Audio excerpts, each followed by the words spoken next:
Hello guys, আজকে আমি বিটেক্সে যাচ্ছি। বিটেক্স একটা টেক্সটাইল কোম্পানি। গত সপ্তাহে আমি এর একটা ফটোশ্যুট করেছিলাম, তার পেমেন্ট নিতে আমি বিটেক্সে যাচ্ছি আজকে।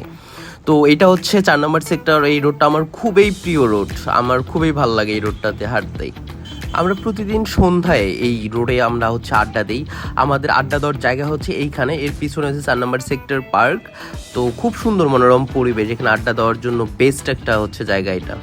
বাইরে প্রচণ্ড রোদ। আমি এখন আছি জসিমউদ্দিনে, এই সামনেটা হচ্ছে জসিমউদ্দিনে। আমি এখন এখান থেকে হচ্ছে বাসে উঠবো, বাসে উঠে আমি খালপাড় নামবো। তো আমি বাসের জন্য ওয়েট করতেছি। আই হোপ রায়দা বাসে আমাকে উঠতে হবে, উঠে হচ্ছে আমি খালপাড়ে নামবো। তো অলরেডি মনে হয় রায়দা বাস এসে গেছে। আমি এখন বাসে, হঠাৎ করে দেখলাম বাসে হচ্ছে নেইমার। আমি জানি না নেইমার কেন হচ্ছে বাসের কন্ডাক্টর। যাই হোক, আমি এখন বাস থেকে নেমে গেছি। এটা হচ্ছে খালপাড়, আপনারা অনেকেই জানেন। উত্তরা সব থেকে দৃষ্টিনন্দন মসজিদ এটি, দেখতে খুবই সুন্দর, আউটলুকটা অসাধারণ। একটা রিক্সা নিয়ে আমরা এখন যাচ্ছি শান্তমরিয়ম ইউনিভার্সিটির পাশেই হচ্ছে বিজিএমএ ভবন। তো বিজিএম ভবনেই হচ্ছে বিটেক্সের অফিস। তো উত্তরার হচ্ছে লেকের পার দিয়ে হচ্ছে যেতে হয়। তো অনেকেই জানে যে এটাকে বিয়ে বাড়িও বলে অনেকেই। তো এখানে অনেক সেক্টর আছে। আমি এখন বিজিএমএ ভবনের সামনে, এটা হচ্ছে শান্তমরিয়ম ইউনিভার্সিটি। তো এটা বিজিএম ভবনটা খুবই সুন্দর দেখতে, খুবই সুন্দর, আউটলুকটা খুবই সুন্দর এবং দৃষ্টিনন্দন। দুটি হচ্ছে বড় বড় ভবন, বিজিএম ভবন। এখানে অনেক টেক্সটাইলের অফিস আছে। তো আমি এখন অফিসের ভিতরেই ঢুকবো।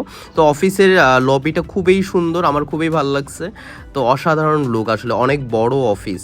তো এখানে লিফটটা একটু অন্য ধরনের। তো আমি খুবই এক্সাইটেড ছিলাম, অনেকদিন পর বিটেক্সের অফিসে যাব। ও বিটেক্সের অফিসের সামনে বসে আমি আছি। অলরেডি আমি হচ্ছে হাতে আর মানে চেক পেয়ে গেছি।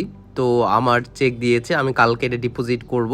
সো আমি এখন বের হয়ে যাচ্ছি। বের হয়ে যাওয়ার পর আমি দেখলাম অসাধারণ একটা লুক, মানে এটা একটা খুব সুন্দর একটা লেক। সামনে হচ্ছে মেট্রো রেল স্টেশন, আপনারা দেখতেই পারতেছেন। তো বিকালবেলা খুবই সুন্দর লাগে এখানে। তো অনেকেই বসে হচ্ছে ছবি আঁকতেছে, অনেকেই হচ্ছে চা খাচ্ছে, আড্ডা দিচ্ছে। তো আমি হচ্ছে খুব ক্ষুধার্ত ছিলাম, কিছু খেয়ে আমি রওনা দিলাম বাসায়।